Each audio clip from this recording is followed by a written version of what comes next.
The claim by the followers of Muhammad for Jerusalem as their third holiest place is founded on the interpretation of the following verse. Glory to Allah, who did take his servant for journey by night from the sacred mosque to the farthest mosque. Are these interpretations true, factual, historical? The story of the night journey is copied, like most of the important stories of the Quran, from the traditions of the Jews regarding the ascent of Moses to the seven heavens and visiting paradise and hell. Muhammad in his Quran changed several items to suit the Arabian mind. Isra is the name of Surah 17, which is also called Bani Israel, the children of Israel. It is the alleged nocturnal journey from Mecca to the furthest mosque mentioned in chapter 17, verse 1.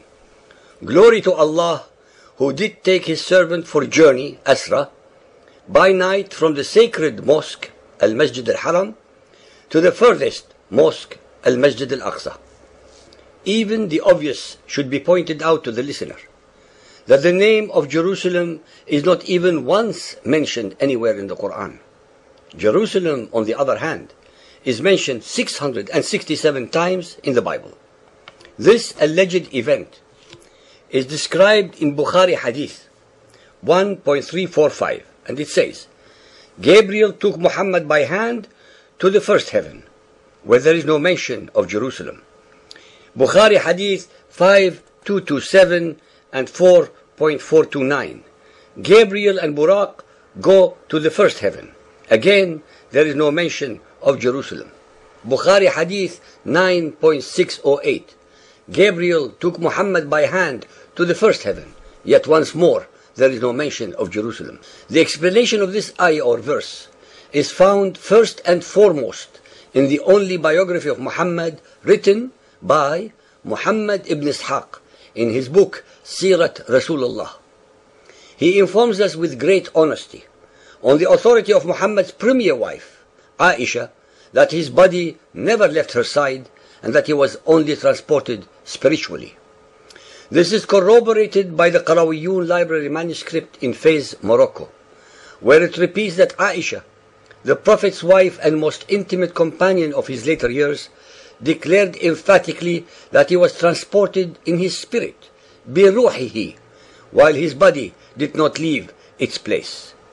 Also, the great Al-Hasan al-Basri, who belonged to the next generation, held uncompromisingly to the same view. In another version, in section 267, page 184, it is Hind, Hani, daughter of Abu Talib, Muhammad's cousin and sister of Ali, that relates concerning the night journey.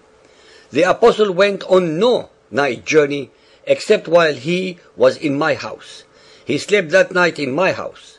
He prayed the final night prayer, and he slept, and we slept there. A few traditions assert that this may have been a physical ascent, as affirmed by Bukhari Hadith 5.228, narrated by Ibn Abbas, which says, the sights which Allah Apostle was shown on the night journey, when he was taken to Bayt al-Maqdis, Jerusalem, were actual sights, not dreams. Whose version should one trust?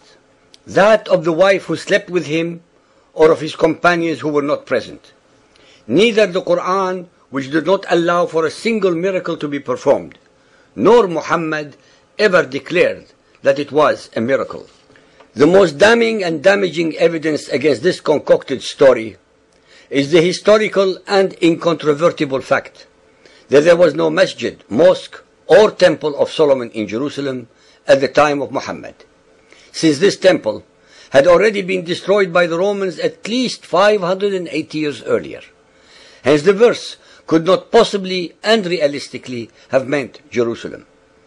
It was the companions of Muhammad who, after his death, expressed the erroneous, falsified and unsubstantiated opinion, and later the dogma, by creating a mythology, assuming a real physical transport to Jerusalem, in spite of the fact that not one of the ahadith above mentions any intermediate landing at Jerusalem, but a direct flight from Mecca to the first heaven only. On the other hand, it makes more sense to assume that this was a spiritual transport to the temple of Allah in heaven. This tradition too would have been a copy from the Jewish traditions regarding Jacob and Moses visiting the seven heavens.